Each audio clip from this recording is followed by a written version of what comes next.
Hello students. Students, I hope you are understanding. No one is clearing any doubt. You don't have any doubts? Huh? Are you understanding everything? Okay. So we will continue with the previous chapter. So we started with the animal tissue. Okay, and animal tissues are the tissues which are found in the body of the animals, not in the plants.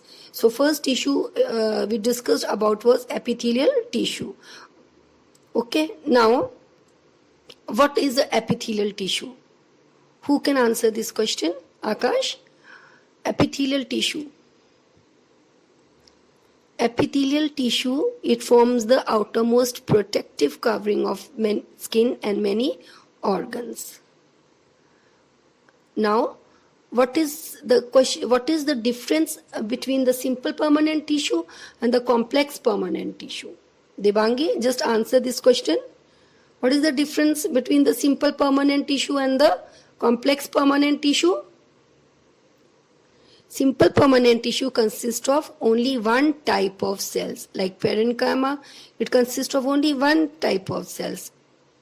Collenchyma, only one type of cells. Okay, and in the complex tissue, it consists of different types of cells also. Like phloem, it consists of 3 or 4 different types of cells. Phloem, parenchyma, there will be sieve tube, sieve elements, sieve, parenchyma fibers and all. So that is the main difference between the simple permanent tissue and the complex permanent tissue. Now, epithelial tissue that is found in the animals, and this epithelial tissue, it forms the protective covering of many organs. Okay, understood? Everyone has understood? Now children, this epithelium tissue is of different types, okay, which differ in structure that correlate with their unique functions. I hope it is clear. So epithelial tissue is of different types. Why they are different? Because they differ in the structure, and they have different structures, so they have different functions also. Understood? That is why they differ. So now epithelial tissue is divided into 3 or 4 different types of epithelial tissue. One is squamous, simple squamous epithelium. I hope it is clear. Epithelial tissue is there, which is divided into different types of epithelial tissue, and one is simple squamous epithelium. You can even see the image on the slide. Now in simple squamous epithelium, the cells are very, very thin. You can see on the image the cells are very, very thin and the cells are flat, as you can see in the picture. Understood? And the cells are thin and flat, and it forms a delicate lining. Understood? Which forms the delicate lining? The simple squamous epithelium. So what are the characteristics of cell? They are thin, flat, and they form the lining of the blood vessels, of lung alveoli, esophagus, lining of the mouth and the skin. Okay, I hope it is clear. Now children, you can see the picture also. Now the cells in the skin, okay, I told you epithelial tissue is protective, so it is also found in the skin. Cells of the tissue in the skin are flat epithelial cells, okay, which rest upon the basement membrane, and they are arranged in many layers. It's clear? Which cell? Squamous epithelial cells in the skin, it rests on the basement membrane, and it is not one layer, it is many layered. And these many layers are actually called as strata. So here in the skin, squamous epithelial tissue is called as stratified squamous epithelial. Okay, now you can see even in the slide also, basement membrane, you can see one membrane is there, and over that membrane lies the different layers of cells, squamous epithelial cells. Understood or no? So now these layers, it is many layers, so these layers are called strata, and that is why it is called as stratified squamous epithelium. Now here you can observe also one thing, that only one layer of the cell is in contact with the basement membrane. Can you see? First it is written that is only contact with the basement membrane, but other layers they adhere to one another. Okay, so this helps in the wear and tear, and generally it is found in the skin.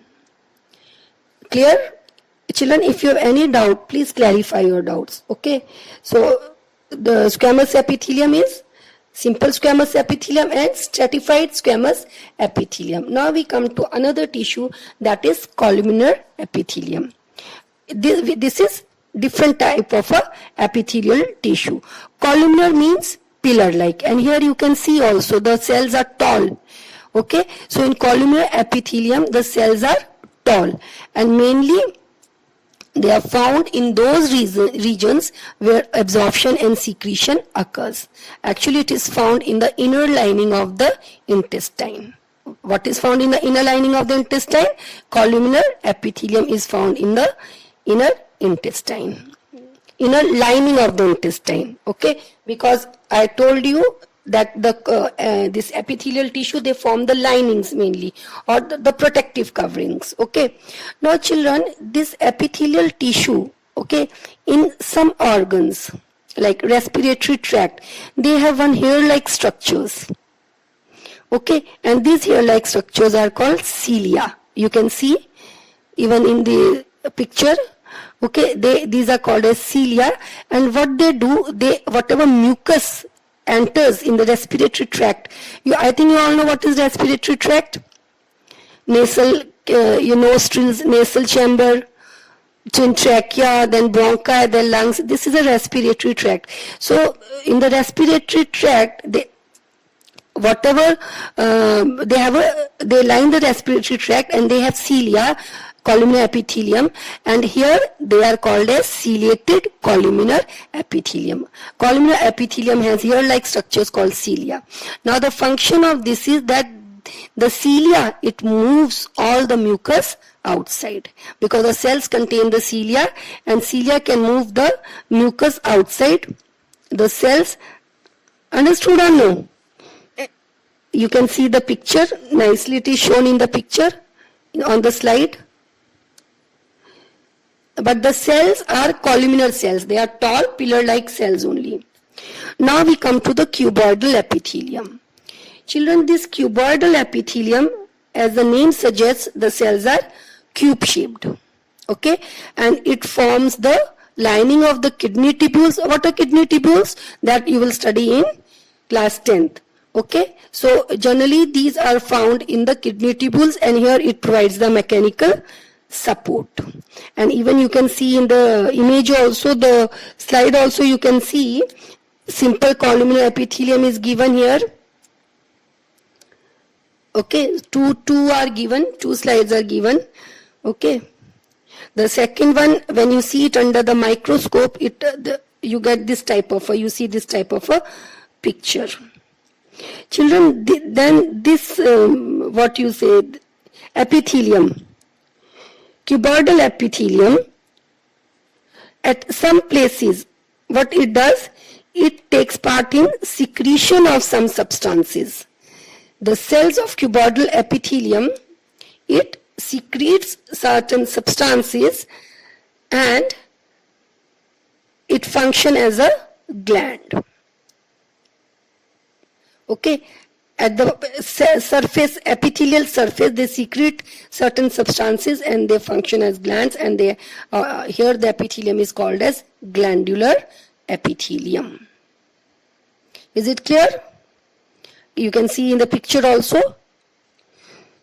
So these cells are actually secreting certain substances, the chemicals, and outside the cell, you can see in the center there is a duct. So just near you can see red arrow is also there. So there they secrete certain substances, and they are called as, here the cuboidal epithelium is called as the glandular epithelium.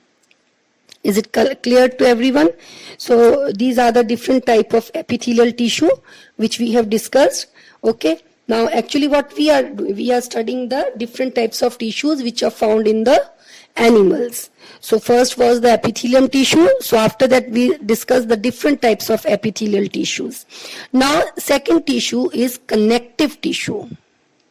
Okay, connective tissue means which connects different organs. That is why the name is connective tissue. So one of the important example or the common example you can say is blood. Okay, bone. Now blood, it is a connective tissue. It connects different organs also because it flows. Okay, so blood is a type of a connective tissue. In the blood, the cells are loosely spread. Okay, in the intracellular matrix, there is one base. Okay, there which we called as the matrix. That matrix is jelly-like.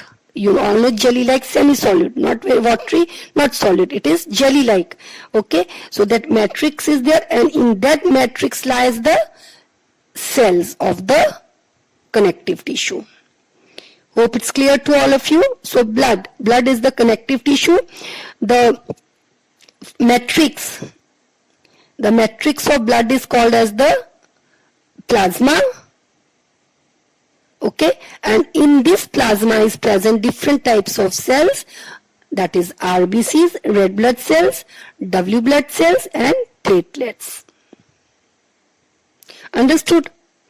And this plasma, it transports gases, food, and the waste material to different parts of the body. Understood? Because what is actually the main property of the connective tissue? All the connective tissue mainly they have the matrix, one base, and in that which is a semi-solid, so in that matrix lies the different types of cells. So blood is also a connective tissue, so it also has the matrix, and that is the plasma. And what is the function of plasma? That it helps in the transportation of food, gases, and the waste material to different parts of the body. And the cells which are present in this plasma is red blood cells, W blood cells, and the platelets. I hope it is clear to everyone. If anyone has any doubt, you can ask.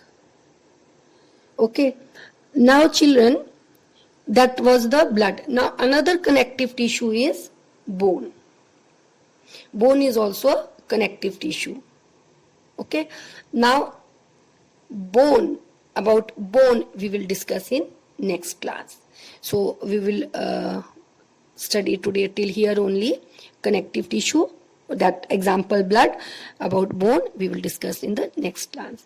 So students, I have given you assignment. It is a very short assignment and I expect all the students to do and submit it on time. Children, please try to maintain the time. Okay, you can give in the morning 10 or 15 minutes before the class starts, or in the evening 10 or 15 minutes before the clarification time. But don't submit whenever you feel like. Okay, and submit it in a proper order, because what happens, first page 1, page 2, page 3, page 4, in that way.